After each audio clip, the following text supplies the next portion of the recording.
The Edge. From the Philippines to the world. It's Positively Pinoy. This guy was born in the Philippines. He is a professional basketball player in the PBA, or Philippine Basketball Association, for the Barangay Ginebra Kings. And he's known as Helter Skelter. Let's go ahead and bring him in right now. Please welcome, on Against the Flow, here he is, Mr. Jayjay Helterbrand. Yeah! Woohoo! Last year I was watching Action, and it was just like this. Somebody was interviewing JJ, and then JJ said something that totally got my attention, and I was like, wow, amazing. God does really do miracles, because that's where JJ said he gave his life to Christ. Yeah, so you had it all. I mean, what more can you ask for? Except, how are you feeling? I mean, yeah, I'm sure you're enjoying all that, but do rock stars or star players all of a sudden come to the point where they're like, all right, this is getting old? I think it'll come a point in your life where, yeah, you get to a crossroads where you see yourself and you look yourself in the mirror and you say, wow, I've gotten out of control, and there's something missing in my life, but you can't really figure out what it is. And then, okay, so you had no plans of changing your ways? Not at all. I enjoyed what I was doing, and before my motto in life was live life to the fullest, and you were doing that? Definitely, definitely. But to the fullest in your terms? Yes. Okay. Yes. And then last year, tell us what happened. A wake-up call. Yes. Well, like I was telling you, I went out a lot, so I was getting ready to go out with my friends. I received a phone call. My ex-wife, crying on the phone hysterically.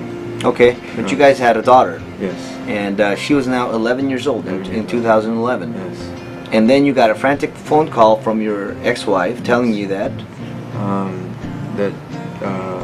my daughter, while she was sleeping, had a seizure. Okay. And she stopped breathing, and the paramedics came, and they revived her, took her to the hospital, and the doctors were trying to figure out what was wrong with her, but they couldn't tell us what was the matter with her. They ran all the tests and everything. Okay. They couldn't figure out what was wrong with her. So this has never happened before? Never. This is the first time? First time, yes. This is the worst feeling in the world. I felt so helpless. Told her that to prepare herself for the worst, because there's nothing more they can do. Did they figure out what it was? They still didn't know what was wrong with her. Oh, man. By this time she was already in a coma. Okay. And she was on a respirator because she was no longer breathing on her own. And that's when I broke down. That time when she called me, I was in my condo. I was already packing. And when she told me that, I started crying uncontrollably myself. Okay. And I told her that everything was gonna be all right, but in my mind I was like, oh my gosh, what am I gonna do? And that's when I fell to the ground and I prayed. Oh Lord, my daughter is way too young to die, and if you would spare her life, I would gladly, give mine in her place. Okay. And I said, if you do me this one favor, I promise that I would change my life in a way that would be more pleasing to you. She told me my daughter woke up. So you joined a small group? A growth group. A growth group? And Bible studies. And before I got baptized, it was a process of about 2 months. Okay. They really educated me more about God's Word, and because I needed it. To be honest, I thought David and Goliath was a